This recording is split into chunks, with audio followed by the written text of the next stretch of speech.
Assalamualaikum warahmatullahi wabarakatuh. Auzubillahi minasyaitonirrajim. Bismillahirrahmanirrahim. Summa inna alaina bayana. Kemudian sesungguhnya tugas kami pula lah untuk menjelaskannya.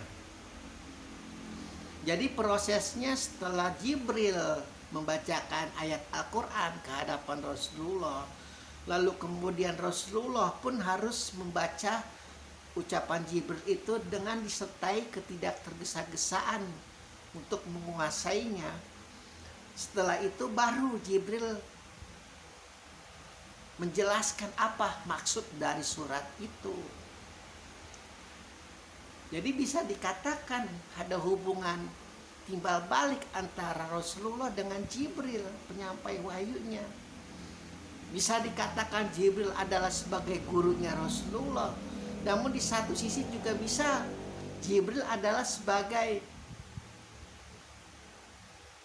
apa sih istilahnya tuh ya, kalau di dalam tingkat kepemimpinan, sebagai ajudannya Rasulullah, karena bertugas untuk menyampaikan firman Allah ke hadapan Rasulullah, kepada Rasulullah. Dan itu memang tugasnya dia dari sejak zaman Nabi Adam sampai Rasulullah, sampai Muhammad yang terakhir. Sudah selesai di situ, apakah dia beristirahat? Ternyata tidak. Tugasnya selanjutnya adalah melindungi Al-Quran sampai akhir zaman. Tuh tugasnya Jibril. Apakah setelah Rasulullah meninggal lalu kemudian dia santai gitu di langit ketujuh, bengong, duduk, nggak ada kerja? Ternyata tidak. Kok tidak perlu gusau Rasulullah? Kok tidak perlu risau Rasulullah? Aku jamin Al-Quran tidak akan pernah diobok-obok seperti Taurat dan Injil. Aku yang akan melindunginya sampai akhir zaman kemurniannya. Jadi sampai kapanpun tidak pernah ada perubahan. Yang ada adalah sebagai perubahan adalah kalimatnya saja. Zaman dulu mah bahasa gundul. Dan masing-masing daerah di daerah Arab itu memiliki pakem-pakem sendirinya. Jadi hanya orang Arab saja yang mengerti tulisan. Ya samalah seperti bagaimana orang Rusia saja yang bisa mengerti bahasa Rusia, sama di sana juga. Tidak mungkin orang non-Arab itu bisa mengerti bahasa Arab, apalagi bahasa gundul seperti itu. Karena ibunya yang mengajarkan, karena kebiasaan ayahnya yang sering berbicara di hadapannya. Jadi paham betul. Oh kalau ini adalah artinya apa, oh kalau ini adalah artinya apa. Lalu kemudian di masa Umar lebih dipermudah lagi. Karena kan Al-Quran itu untuk seluruh umat manusia dan untuk umat kalangan jin. Kalau hanya orang Arab saja yang bisa mengerti gundul-gundulan itulah bagaimana. Sementara ekspansi Islam makin tersebar. Romawi, Persia, Yunani, Eropa, Bizantium. Kan mau tidak mau, walaupun sebagai musuh juga mereka kan mungkin mau melihat apa itu Al-Quran, mengerti apa itu Al-Quran, makanya dipermudah. Diberi taswid, diberi tanda patah, diberi huruf-huruf, tanda-tanda untuk mempermudah. Sehingga bukan hanya orang Arab saja yang bisa membaca Al-Quran. Banyak kebidahan-kebidahan kalau bisa dikatakan di masa Umar. Ini saya mengatakan seperti ini bukan menghinakan Umar, bukan. Hanya untuk menyentil orang yang gampang sekali membedakan orang lain. Ketololan-ketololan yang masih sangat memberatkan, menistakan umat Islam. Banyak kebidahan-kebidahan kalau dikatakan. Di dalam Syiah, sholat itu 3 waktu. Walaupun penjelasannya adalah 5 kali dalam sehari. dirubah oleh Umar agar lebih tertib, agar sesuai dengan perputaran waktu. Entah itu hitung-hitungannya, kan orang-orang pintar kan ada di masa beliau. Bagaimana mushaf Al-Quran lebih ditertibkan lagi. Bacalah sendiri bagaimana riwayat Umar bin Khattab yang sangat diidolakan oleh umat Sunni, sementara di sisi lain sangat dinistakan oleh umat Syiah.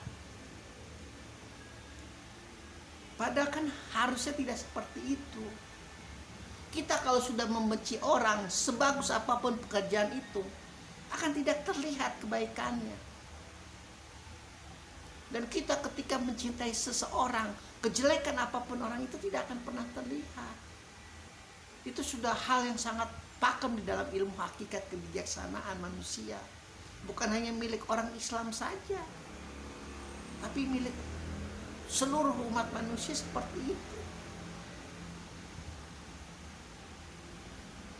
Jadi seperti itu ternyata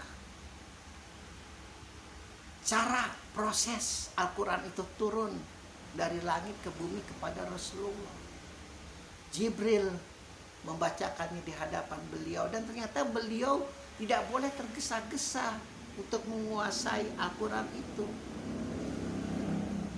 Karena ternyata tugas Allah lah yang ternyata mengumpulkan di dalam hati Muhammad lewat para malaikat yang terus dibacakan berulang-ulang sehingga sampai kapanpun Rasulullah tidak akan pernah lupa.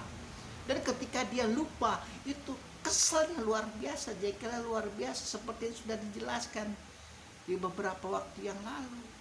Dan Allah mengingatkan, itu bukan artinya aku tidak sayang kepadamu Muhammad, bukan arti aku tidak cinta kepadamu Muhammad, karena kau mengalami proses penuaan. Kau itu manusia biasa yang hidup pasti akan mati. Ketika Umar cengeng seperti perempuan ketika Rasulullah wafat, sampai direnggut oleh Abu Bakar, engkau jangan seperti kebiasaan orang-orang kafir yang hidup pasti akan mati.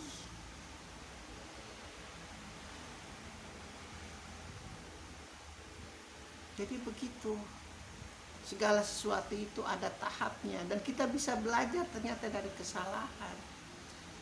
Kenapa Allah menceritakan hal ini? Di dalam prosesnya dia ingin menceritakan bagaimana para manusia, kaum jin, setan, marakayangan, hewan, tumbuhan, benda-benda planet menghadap berbaris berbondong-bondong. Al-Qiyamah itu bercerita, poin besarnya seperti itu. Di hari penghisapan, di padang mahsyar yang rata, tempat yang paling rata yang Allah janjikan, sehingga tidak ada yang merasa dirinya itu tinggi karena hidup di gunung, di bukit, tidak. Sehingga tidak ada yang merasa dirinya rendah karena di dataran rendah, tidak. Sama-sama rata. Allah pastikan di sana yang ada hanyalah bagaimana pahalamu yang terbaik itu lebih banyak daripada pahalamu yang terburuk, sehingga hasil akhirnya adalah neraka atau surga.